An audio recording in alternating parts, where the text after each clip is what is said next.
حي على الفلاح.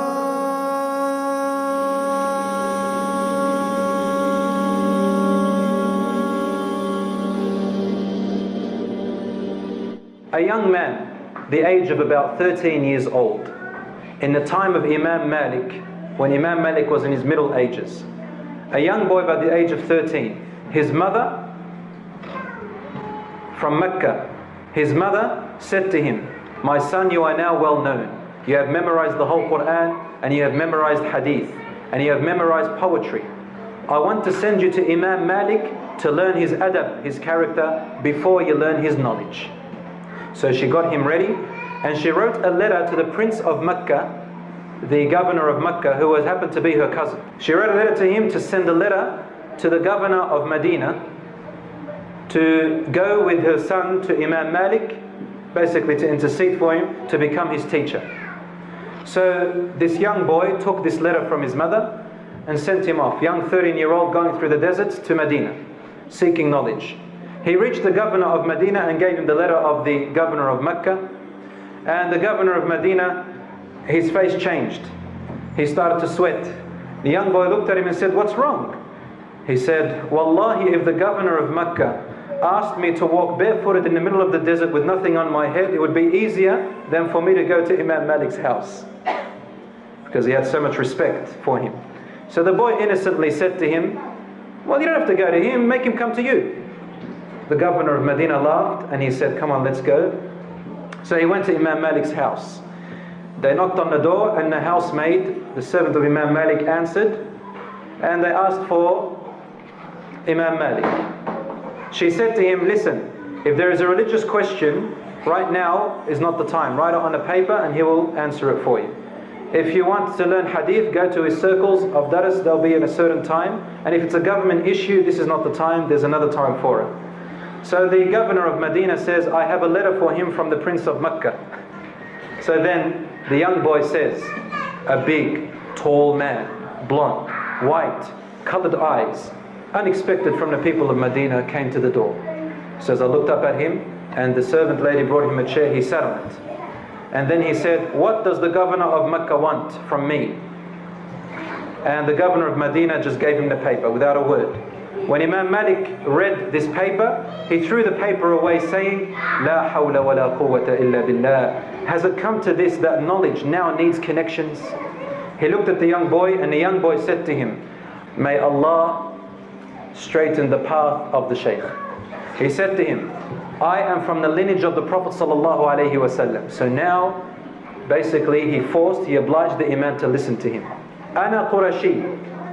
I have memorized the Quran at the age of 7. And your Muwatta, the whole of it, I've memorized it with its chain of narrations by the age of 10. My mother sent me here to learn from you." Imam Malik looked at him and said, "O young boy, fear Allah and stay away from sins. If you do so, there will be something of your future if you apply these two advices." Does anyone know who the young boy was? He was Imam Muhammad ibn Idris al-Shafi'i. Allah bears witness of greatness to himself, that there is no God worthy of worship but him. And he bears witness to the greatness of his creation of the angels. And he bears witness to the importance and greatness of those endued with knowledge. He was born in 150 Hijri. And he died in 204 Hijri. So he lived about 54 years of age. He was born in the same year in which Imam Abu Hanifa died in. So he did not meet Imam Abu Hanifa. But he did meet every other Imam almost that we hear about, including some of the teachers of Imam Abu Hanifa. However, his main teacher was Imam Malik himself.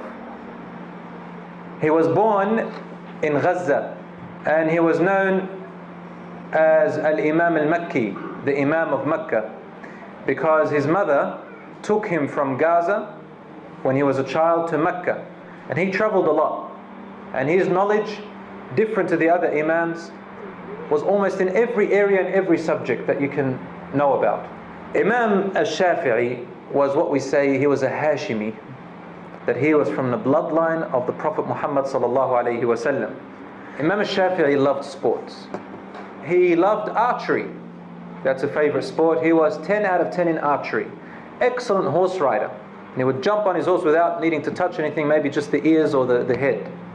And he lived in the desert, it's very important, for 17 years of his life. When he was a child, his mother sent him to the desert for 5 years of his childhood, until he was 13 or 12. And then he spent another 12 years in the desert later on. Why? There was a tribe in the desert by the name of Banu Huzayl. When you hear this name Banu Huzayl, all the Arab world, especially in those times, knew that Banu Huzayl was where the original Arabic, the Arabic is to be taken from there. They were the spring, the fountain of all the Arabic of the world, Banu Huzayl. The turning point, just like I explained, that every Imam had a turning point where they went from one thing to another. Yes, his mother, she helped him to memorize the Quran, and he memorized it by the age of 7. It is also said that he memorized Al-Muwatta, the book of Hadith of Imam Malik, by the age of 10 or 13 years of age. Like Abu Hanifa, he was inspired by another scholar. So there were two inspirations. We said his mother, but first he had an uncle who was a scholar. And in those days they all learned this thing called farasa, ilm al-farasa. It's a science of looking at a person, and from their features you are able to see signs of particular qualities in the person.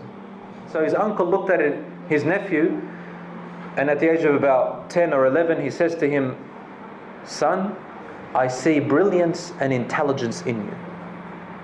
He had a gift of memory. Now all the ulama had this gift, but Imam Shafi'i, he was the pinnacle of this. He stood out in memory. As I said, he memorized the Quran at 7. He was a poet at 10, a reference poet at 10. He read the Quran every single day of his life. As for his features, Imam Shafi'i was Arab looking, very healthy, had a strong build, tall, muscular. He had a strong presence. When he walked in, everybody stopped and listened and looked at him. He faced many trials in his life, especially with the government. He had an amazing character indeed. And he was, as I said, from among the 3 best generations after the Prophet ﷺ. The Prophet ﷺ said, the best of all generations are my generation. Then the ones who follow them after that, and the 3rd best generation are the ones who follow them after that. His education and morals and etiquettes and character was exemplary. He accepted any advice from anybody. As soon as you gave him advice, if it had evidence and dalil, he'd listen to you until you finished. Ibn Hajar al-Asqalani says that Imam Shafi'i had 17 teachers in total in his life. Number 1 on the top was Imam Malik. He was his teacher until he died. His second teacher was Sufyan ibn Uyayna, and he was a student and a contemporary scholar with Imam Abu Hanifa.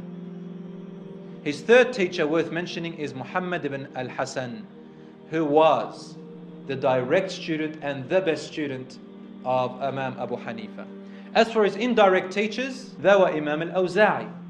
Imam al-Awza'i had a madhab as well. However, his madhab didn't last long. What lasted till today from his madhab is the area about international law. His indirect alim was also Imam al-Layth ibn Sa'd, and he lived in Egypt. It was him that his students gave him a hard time. His favorite student went to Al-Yaman, and that's where Imam al-Shafi'i spent most of his time. He started his work in Al-Yaman and learnt of this. When he learnt of this student, Imam al-Shafi'i grew a great interest in Imam al-Layth ibn Sa'd. He loved him a lot, and he was very interested, and he was actually influenced by his way after Imam Malik. Imam Layth disagreed with Imam Malik a lot, and Imam al-Shafi'i was affected by that. He became a mufti at the age of 20 years approximately. Imam al-Shafi'i was a genius, really. He had the utmost respect towards all of his teachers and people. He had an assertive nature. He pointed out errors in his teachers' opinions with respect and friendliness, and mostly in his teacher Imam Malik. Now, Imam Shafi'i was the first to document his own madhab with his own hand. The other Imams, their students documented. He was the first to document it personally. He summarized it in a book called Al-Umm. And the book Al-Umm contains opinions of Abu Hanifa's madhab and others. It contains ideas of Imam Al-Awza'i, international law, and so on in Islam. But his greatest legacy was a smaller book by the name of Al-Risala. This is very renowned. The book Al-Risala has simplified principles which all the madhabs agree on. They are the principles of fiqh, which makes Imam Shafi'i the first one to introduce this new approach called the principles of fiqh, usul al-fiqh. Every imam among the four imams and others had to face a clash with the government or a clash with the people, because all of them were courageous. And as I said, they weren't government scholars, they weren't scholars of desire, scholars of wealth. They were scholars who knew that they were inheriting the legacy of the Prophet Muhammad ﷺ with sincerity. In the time of Imam Shafi'i, something began to develop called Ahlul Ra'i and Ahlul Hadith, the people of opinions and the people of Hadith. Now, by looking at it, you'd think, people of opinion, what's that? Chuck them aside. It meant that these were people who deduced new views about current situations based on dalil, based on the Quran and Sunnah in all its ways. People of Hadith were more literalists. So for example, if you say Rasul Sallallahu Alaihi Wasallam used the miswak, they'd come up to you and say, you should never ever use toothpaste and toothbrush. Always the miswak, regardless, and die on that. Now what happened was, these Ahlul Ra'i, people of opinions, they based on analogy, comparison, deduction, and they lived in Iraq mostly. Ahlul Hadith, their priority was to find the text and follow the text, literally, and they were mostly people of Hijaz. Hijaz meaning Medina, Mecca, those areas. Even till today, this is basically almost how it is. Both of them did not violate text, but one was more strict and literal than the other. What was the position of Imam Shafi'i? He was sort of half-half, somewhere in between, a bit of a balanced approach. Not too much this way, not too much that way. But he also never violated hadith either.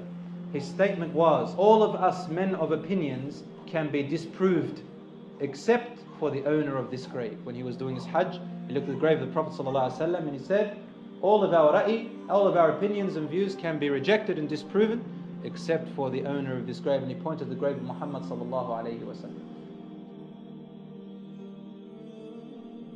When Imam Shafi'i went to visit the grave of Imam Abu Hanifa and he made dua for him. He prayed in his masjid close to the grave, where the grave of Abu Hanifa is. When he prayed, he used to lift his hands up after ruku', and when he goes into ruku'.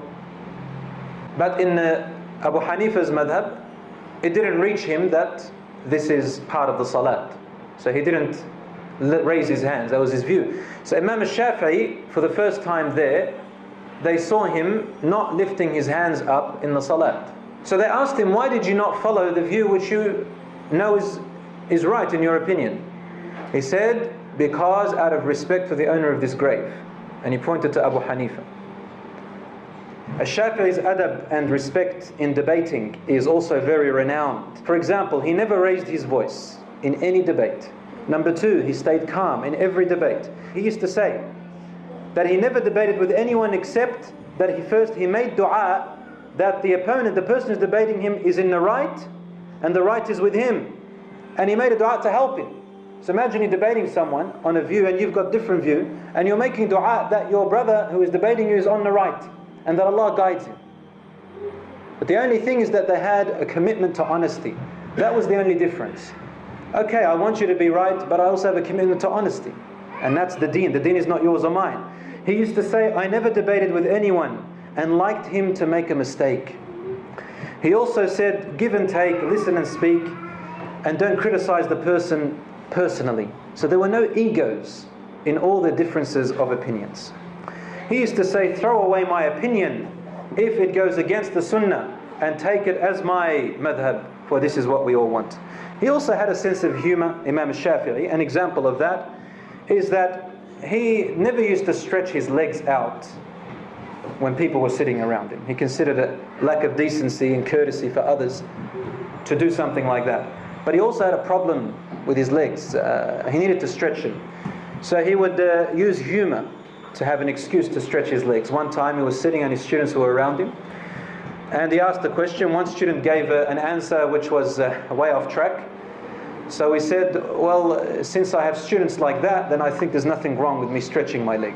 And he'd stretch his leg like that. His sources were the Quran, the Sunnah. And if he couldn't find the information in the Quran and Sunnah, he would use something called ijma'. Ijma' means consensus. That when all the scholars or the Sahaba agree on something, he would take it. The fourth source which he used was something called qiyas. Qiyas means to come up with a ruling based on analogy, something that is like it. Further than that, he didn't go. He wrote 170 books, but the most monumental books were Kitab al-Umm, made up of 7 to 8 volumes, and Al-Risala. Al-Risala is a very balanced book. It's got the fundamentals and principles of fiqh, which all scholars can use, and they don't differ with any madhab. My brothers and sisters, the scholars say that the book of Imam al-Shafi'i, Kitab al-Umm, they said, you can see the spirit of Abu Hanifa throughout the book al-Umm. And he was the one who stood out in saying, listen, he felt that people were following their imams in a zealous approach, like they were prophets almost. So he wanted to break that trend a little bit to say, look, I'm even writing a book correcting some of the views of my own master, and he used to call him master, Imam Malik, to show you that there has to be respect, but at the same time a commitment to honesty. Because of that, the students of Imam Malik, after Imam Malik died, began to hate Imam al-Shafi'i. And some familiar scholars who followed the school of thought of Imam al-Shafi'i were Al-Bayhaqi, As-Suyuti, Imam al-Bukhari. They followed the madhab of Imam al-Shafi'i. Imam al-Shafi'i suffered 2 great trials. One of them was the trial of Khalq al-Quran. There was a people called al-Mu'tazila, and they came with Greek philosophy thoughts. And these people said that the Quran is created, it's not actually the word of God directly. And one of them was Imam al-Shafi'i, who had to face this trial. But the only things that Imam al-Shafi'i got out of it, and he said, the Zabur, the Injil, the Torah and the Quran, these 4 are created. What he meant was these 4 fingers are created. It didn't mean that the words of Allah are created. And they liked it, the government liked it, and they said, okay, let all the Imams they say the same thing. But Imam Ahmad was the only one who stood firm on it. The second trial Imam Shafi'i really went through, with which Imam Ahmad didn't go to that extent, was a very sensitive political problem, which was the issue of Ahlul Bayt. In those days there was no such thing as Shia yet, but there were some people developing from among the people who started to claim love for the family of the Prophet ﷺ in a zealous way, in an extreme way. Whereupon they began to give them overpraise. And then he started to enter into the political arena. There were 2 great empires, they were called Bani Abbas and Bani Umayyah. Bani Abbas were more linked to the Prophet ﷺ's line from his uncle Abbas, and Bani Umayyah more from the Muawiyah side. But they were all cousins. They were all from Banu Hisham. But they had this hate towards each other, and each one claimed that the Khilafah should be for them. Banu Abbas said, we're the ones, and we carry more of that bloodline. The other side of Umayyah, they said, no, we carry more of that bloodline. And then there was another group called the Alawites, not the Alawis of today, the Alawites as in the ones who carried the blood that went back to Ali radiallahu anhu. And these Alawites in those days were actually great people. We're talking about Zainul Abidin, the son of Ali radiallahu anhu, who existed at the time of Abu Hanifa. He went up against the government, and Abu Hanifa supported him. In the time of Imam al-Shafi'i, this was developing. This was getting worse. This idea of Ahlul Bayt and the Khilafah should be for Ahlul Bayt. And the problems were, who are Ahlul Bayt? The Umayyads has taken over the Abbasids at that time. And the Abbasids claimed Khilafah. And they said, we've got to take it back. Our bloodline is more important. Anyone revolting against the government about this, they were killed on the spot regardless of their status, even if they were Imam al-Shafi'i himself. until there came a Khalifa called Imam Harun al-Rashid. In his time, there was a ruler in Yemen. This ruler in Yemen did not like Imam al-Shafi'i, because Imam al-Shafi'i used to warn people and say the ruler of Yemen is an unjust ruler. Like all the other Imams, they did not fear for the sake of Allah. And he spoke about injustice. Since this idea of Ahlul Bayt and who should be the Khalifa and so on and so forth was there, this ruler of Yemen had captured 9 people who were talking against the government using the idea of Ahlul Bayt. And he accused Imam al-Shafi'i to be one of them, because Imam al-Shafi'i had close connections with them, students I think, or they attended their circle. All of these 9 were beheaded on the spot. As for Imam al-Shafi'i, he was sent to Baghdad, to Harun al-Rashid, the Khalifa. And there, Muhammad ibn Hassan al-Shaybani, one of his old teachers, the student of Imam Abu Hanifa, who was the chief judge, he interceded for Imam al-Shafi'i in front of the Khalifa and said, he is not a foolish man who talks like this. Imam al-Shafi'i was innocent from all of it. He didn't revolt against the government. That's not the point. But he stood aground against the ruler of Yemen and said, if I wanted to revolt, I would. But I don't see it the correct way. So he let him off and he said to the chief judge, look after him.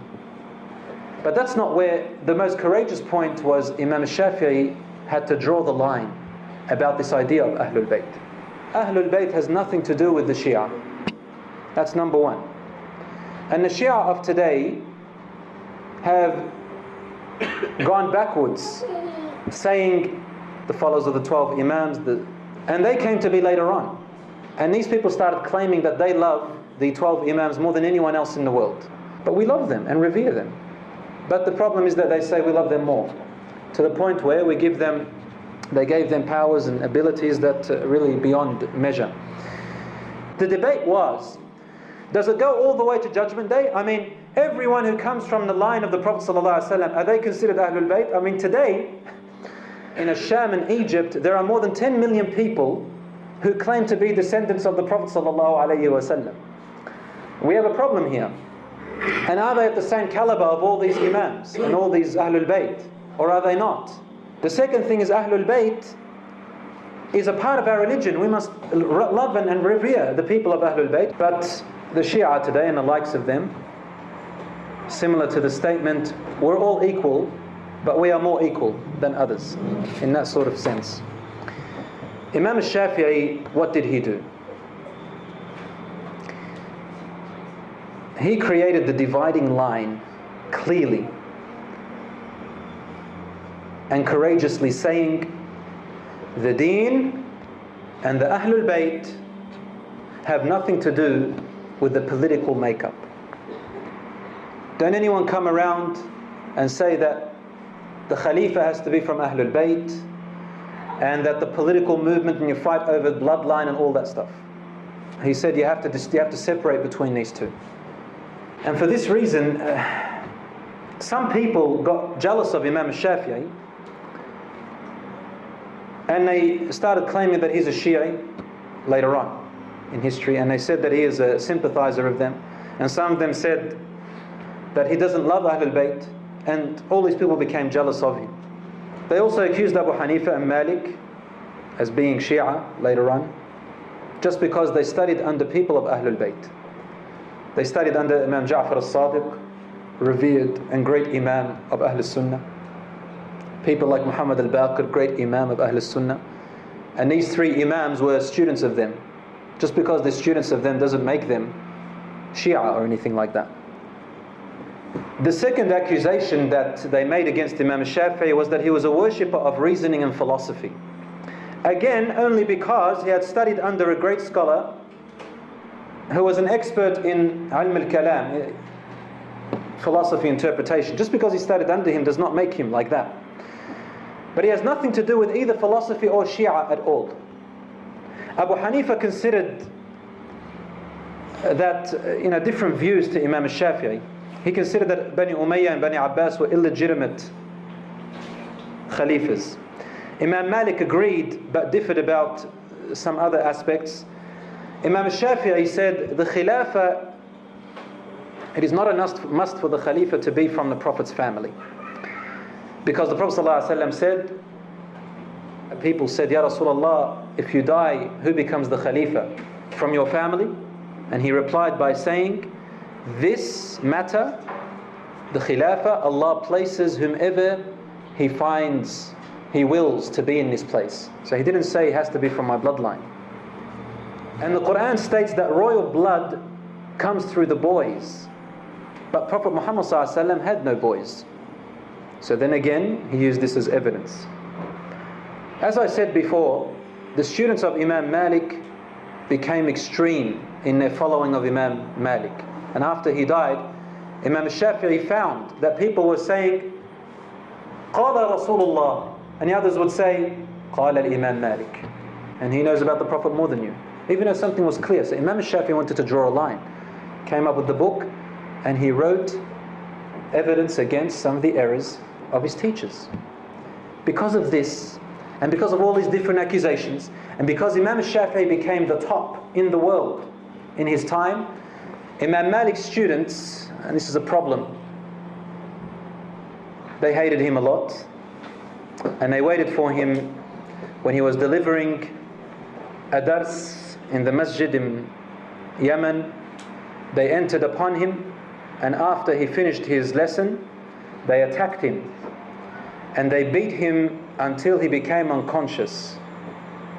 He died a few days later.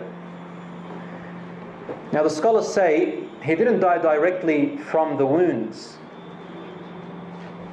but he had another disease, another illness, that when he got beaten up, it exacerbated, it made it worse, and then he died.